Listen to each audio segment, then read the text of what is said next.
So yun guys, welcome back po ulit sa ating panibagong video. So meron po tayo itong steering gearbox ng Isuzu Crosswind. So ang problema po nito ay is common sa mga gearbox, no? Na tumatagas po ang oil dyan sa may oil seal niyan. Yan, tumatagas po dyan ang ating power steering fluid. So kaya kailangan natin siya i-dismantle, no? At magpapalit tayo ng repair kit nitong ating power steering gearbox. So bago po yan ay babaklasin ho muna natin ito, tsaka ma-check natin kung ano ang problema. So samahan nyo po ako guys, no, sa video na ito. At para naman meron naman kayo matututunan, no, sa mga basic na mga ginagawa ko. So simulan na natin.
So yan, no, ang linaw ng fluid. Parang may ibig sabihin ito. Parang bago lang ni-repair. Kasi tingnan nyo guys, oh, yung ATF ay napakalinaw. So tingnan natin kung anong nangyari, ba't siya tumagas. So dito guys, no, itong ngipin na yan, no, bago nyo hugutin po yung yoke, ay dapat nakasenter yung ngipin para hindi sumabit. Yan, lalagay niya sa gitna, yung gitnang ngipin na yan, para makalusot siya ng suwabe. Yan, yan, mga yan. Iyo, ganun kasuwabe.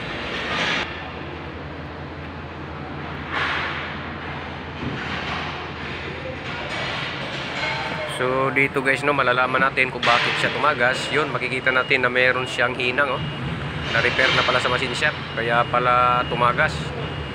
Yo, so papa-repair natin ulit ito. So dito guys, no, ang content natin ngayon ay napaka-basic lang talaga. Wala naman siyang critical na portion. Wala siyang electrical. So napaka-basic lang pala talaga ng ating content ngayong araw, no. So wala muna tayong mga engine overhauling, transmission automatic. So dito muna tayo guys sa mga basic na ginagawa po ng isang mekaniko. So next upload siguro natin ay babalik tayo sa iba nating content.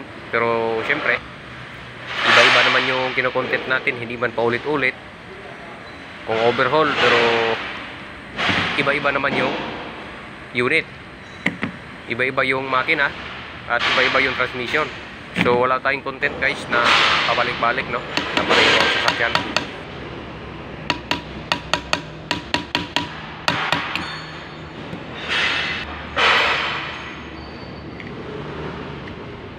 So dito guys, no, makikita nyo talaga na bago lang siya ni-repair, no? Makikita nyo yung fluid, oh, ang pula-pula. So kaya siya tumagas dahil lang po doon sa yung repair nga na machine shop. So bali guys, ito yung ating repair kit, no. Ito yung ating ipapalit sa mga lahat ng mga seals at saka o-rings internal. So genuine po yan from Isuzu.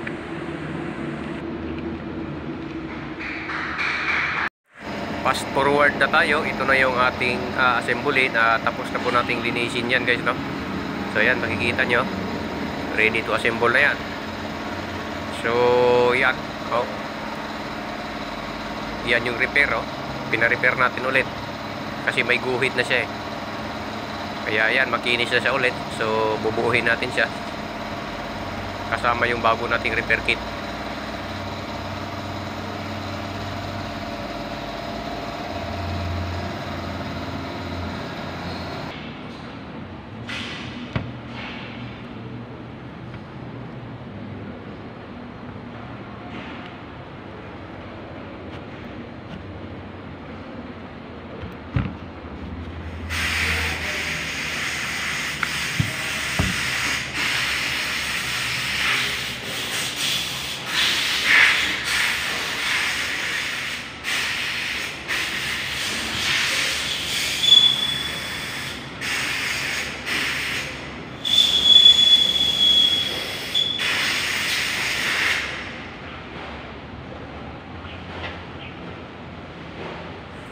So dito guys, no, konting paalala lang kasi yung kinakabit natin, yan yung compression ring.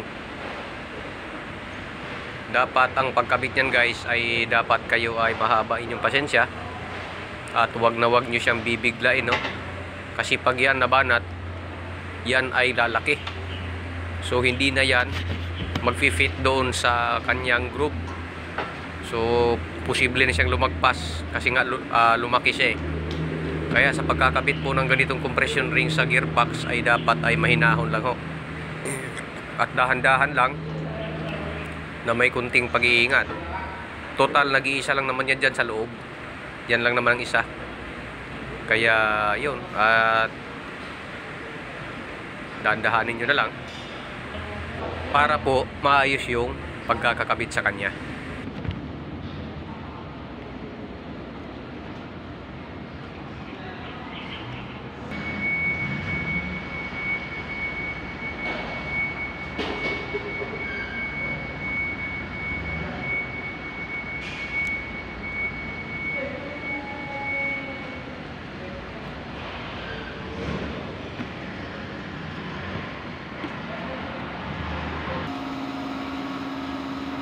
Ilaw yun ba?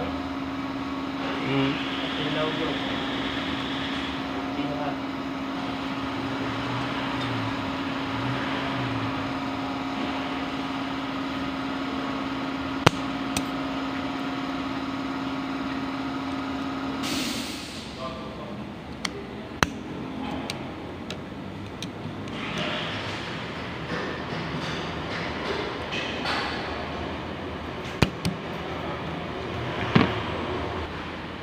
So dito guys, no, sa part na ito, baka magtaka kayo kung bakit hindi ko binuksan yung mga bulitas dyan sa loob. Wala namang rason guys kung bubuksan ko yung bulitas dahil nga ay na-repair na siya dati. So wala tayong purpose dyan na lilinisin natin ang loob nyan kasi malinis pa nga talaga ang gearbox, kaya hindi natin tinanggal yung bulitas. Itong shaft na ito talaga yung may sugat, kaya siya nagkakatagas. So ayan guys, ilalagay na natin yung primary seal. Sa paglalagay po niyan ay dapat naka-align yan doon sa kanyang groove. Yan yung unang seal guys, no? Dalawa yan. Yan ang primary. Tapos may secondary pa tayong ilalagay dyan. So ang paglagay ng primary seal ay dapat chine-check na hindi siya nakakulubot sa loob, no? Bago natin ilagay itong secondary.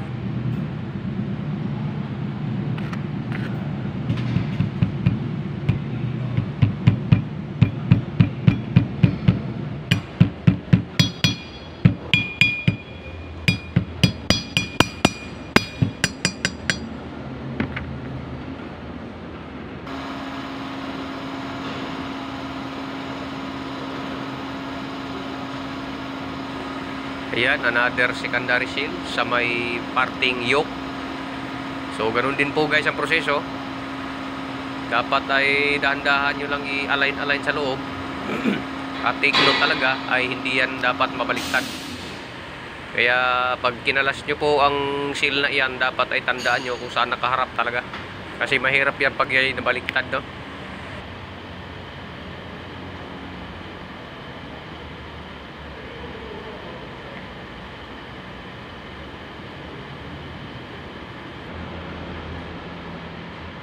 So yun guys, at ay papasok na natin ito. Yan ang una ipapasok dyan sa kanyang shell, sa gearbox.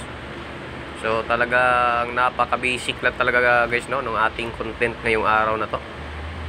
Dahil kahit sino ay kayang gawin ito. Basta panoorin nyo lang yung video ito, kung paano natin siya binuo ng napakahinahon. So yun nga pala guys, no, yung tornilyo dito, no, kung bibilangin natin lahat ng tornilyo dyan ay 8 lang talaga yan. Hindi yan lalagpas ng 8, no. So 4-4 magkabilaan. So yun lang talaga guys, kaya napaka-basic lang talaga ng ating gawa ngayong araw.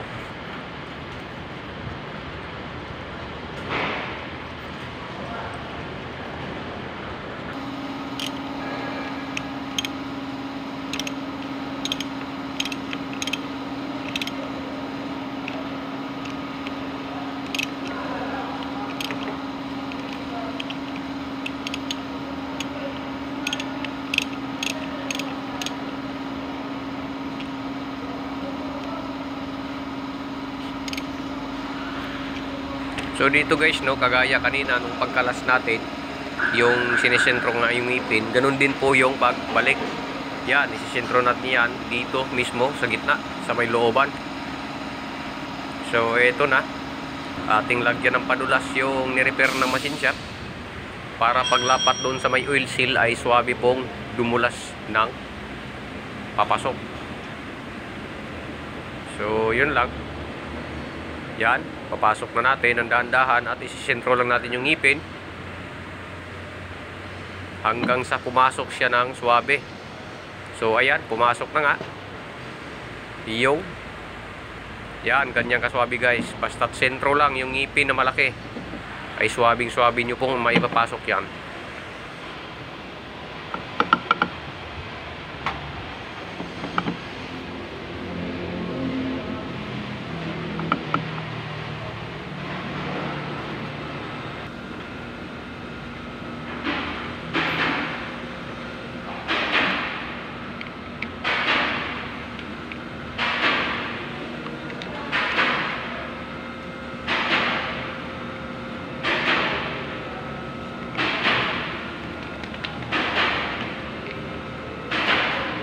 So bali guys, no, itong pinipihit natin, ito po yung tinatawag na yoke. Yan po yung adjustan ng play ng paa ng manibela. Kung malaki ang play or gusto mo ng counting play, dyan mo lang siya i-adjust. Kasi maglalapat or maglalayo yung ngipin, depende yan sa pihit mo.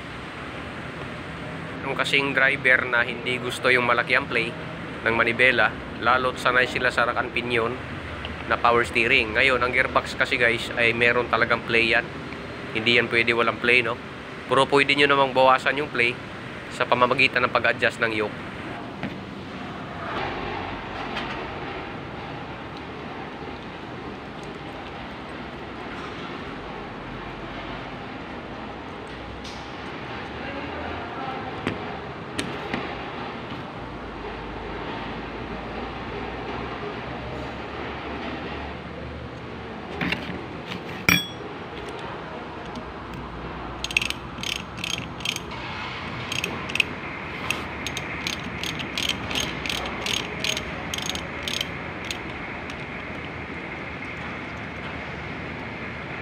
So update nga pala guys, no, sa next video natin is gearbox ulit, pero gearbox po ng differential. So abangan nyo po ang video yon, kasi yun po siguro ang susunod natin na content. So sana may spare parts agad tayong mabili para hindi po magtagal yung unit. Kasi po yung QR25 natin na Nissan X-Trail, yung overhaul natin na hindi pa po na-assemble. Nagwi-waiting pa tayo ng spare parts, kaya dito muna tayo ngayon na basic na ang ginagawa, no? Kasi may dalawa pa tayong overhauling eh. Kaya hindi muna tayo tatanggap ng ibang overhauling. So dito muna tayo sa maliliit na bagay. At yun, no, fast forward tayo. Ito na nga pala yung ating finished product sa ating ginawa, guys, no, sa gearbox po ng Isuzu Crosswind. So ready to install na po ito. At yan, buo na. So dito, guys, no, moment of truth, testing na tayo. So ito na, guys, no, ma-under na yung ating makina at nakakabit na po yung ating steering gearbox yung ni-rebuild natin, no. So check natin kung may tagas pa. Tignan din natin yung ilalim, guys, no. Check natin kung may tagas pa yung dating sira. So yan, guys, no, dito nga pala dati yung tagas, no. So yan, pinamasin shop natin. At nagpalit tayo ng bagong repair kit. So yan, so far so good. Wala ng tagas. So dito naman tayo, no, sa steering. Check natin kung tama lang yung lambot. Ayan, malambot.